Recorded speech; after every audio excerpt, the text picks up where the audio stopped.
Assalamualaikum warahmatullahi wabarakatuh. Izin memperkenalkan diri. Perkenalkan, nama saya Siti Naziah. Saya dari Universitas Islam Syekh Yusuf Tangerang. Prodi saya Pendidikan Agama Islam. Di sini saya akan menjelaskan dari mata kuliah Ulumul Quran yang berjudul Karakteristik Wanita Mulia dan Tercela dari perspektif Al-Quran. Yang pertama itu pendahuluan. Al-Quran merupakan sumber utama ajaran Islam yang membimbing manusia menuju jalan Allah. Salah satu ajaran penting dalam Al-Quran adalah kemuliaan wanita. Islam memuliakan wanita dalam dua aspek. Yang pertama, sebagai wanita yang setara dengan laki-laki. Dan yang kedua, sebagai wanita dengan peran dan keistimewaannya tersendiri. Penting dalam Al-Quran adalah kemuliaan wanita. Dan yang kedua itu ada pembahasan. Allah menciptakan wanita dan laki-laki dengan kedudukan yang sama di hadapannya. Perbedaannya hanya pada ketakwaan. Islam menghapus pandangan jahiliyah yang merendahkan wanita. Surah An-Nisa menjadi bukti nyata perhatian Al-Quran terhadap wanita. Jadi yang dimaksud dari pembahasan ini yaitu Islam menempatkan wanita dan laki-laki dalam derajat yang sama. Keduanya hanya terletak pada tingkat ketakwaannya. Dan Islam juga menghapus pandangan masa jahiliyah yang merendahkan wanita. Hal ini dibuktikan melalui perhatian Al-Quran terhadap wanita.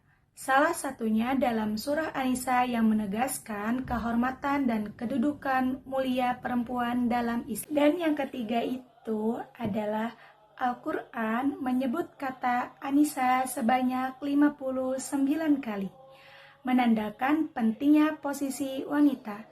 Istilah lain untuk wanita dalam Al-Quran ada beberapa. Yang pertama, imro'ah, atau dalam bahasa Arab yaitu imro'atun, yang menunjukkan pada wanita umum atau bahasa yang disebut wanita. Dan yang kedua itu zaujah, atau dalam bahasa Arab yaitu zauzatun, yang artinya istri atau pasangan. Itu menunjukkan kepada yang sudah mempunyai suami.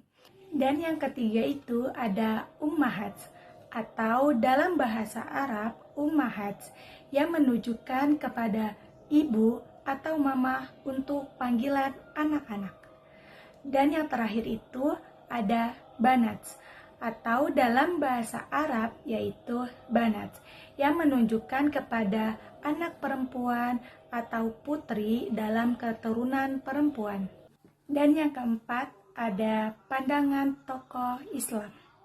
Yang pertama itu dari Mahmud Shaltut atau Al-Azhar, mengatakan bahwa lelaki dan perempuan sama-sama memiliki potensi kemanusiaan.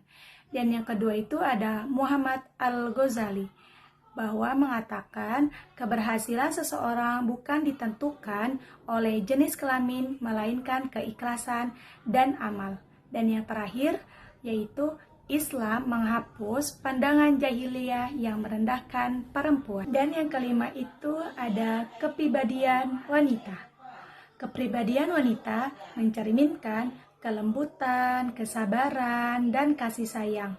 Islam membentuk kepribadian wanita agar berakhlak mulia, taat, dan bertanggung jawab.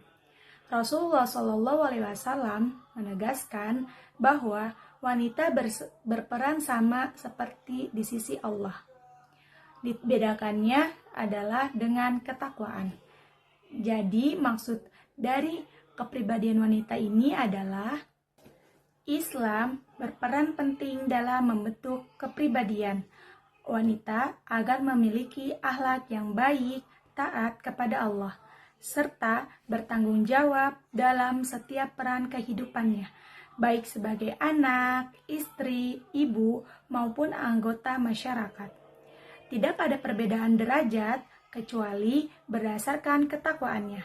Artinya, kemuliaan seseorang wanita diukur dari sejauh mana ia beriman, berakhlak, dan menjalankan kewajiban dengan penuh keikhlasan. Selanjutnya yaitu peran wanita dalam kehidupan. Peran wanita dalam kehidupan dibagi menjadi 3. Yang pertama yaitu mendidik generasi berakhlak mulia. Dan yang kedua itu berperan dalam sosial, pendidikan, dan ekonomi. Dan yang ketiga yaitu mampu menjadi pemimpin bijaksana. Dan yang selanjutnya yaitu tipologi wanita dalam Al-Quran. Tipologi wanita dalam Al-Quran dibagi menjadi 2. Yang pertama yaitu wanita solehah. Sifat-sifat wanita solehah adalah taat kepada Allah dan suami. Dan yang kedua itu lemah lembut, tidak kasar, subur, mendukung suami dalam kebaikan. Dan yang terakhir yaitu selalu bersyukur dan bertakwa. Dan yang kedua yaitu wanita buruk. Sifat dari wanita buruk adalah suka berdandan berlebihan di luar rumah. Dan yang kedua itu sombong, banyak mengeluh, tidak bersyukur. Dan yang ketiga yaitu menjadi sebab fitnah dan kehancuran keluarga. Wanita dalam Al-Quran dibagi menjadi 2. Yang pertama yaitu sebagai istri, dan yang kedua yaitu sebagai ibu. Maksud dari sebagai istri yaitu penyejuk hati bagi suami atau mawaddah warohmah. Dan yang kedua yaitu berbakti lahir dan batin, mengatur rumah tangga dengan baik. Dan yang kedua yaitu sebagai ibu. Maksud dari sebagai ibu yaitu mendidik pertama dan utama bagi anak. Dan yang kedua yaitu Islam menempatkan ibu pada 3 derajat lebih tinggi dari ayah. Dan yang ketiga yaitu Quran Surat Al-Luqman ayat 14 menjelaskan besarnya jasa ibu dalam mengandung dan membesarkan anak. Dan yang terakhir yaitu kesimpulan. Kesimpulan dari materi yang telah saya jelaskan yaitu dengan memahami karakteristik wanita dalam pandangan Al-Quran, kita dapat memahami nilai-nilai yang terkandung dalam ajaran Islam tentang wanita dan bagaimana kita dapat mengaplikasikannya ke dalam kehidupan sehari-hari. Mungkin ini saja yang bisa saya jelaskan dan yang bisa saya paparkan dalam video ini. Kurang lebihnya mohon maaf. Billahi taufiq wal hidayah. Wassalamualaikum warahmatullahi wabarakatuh.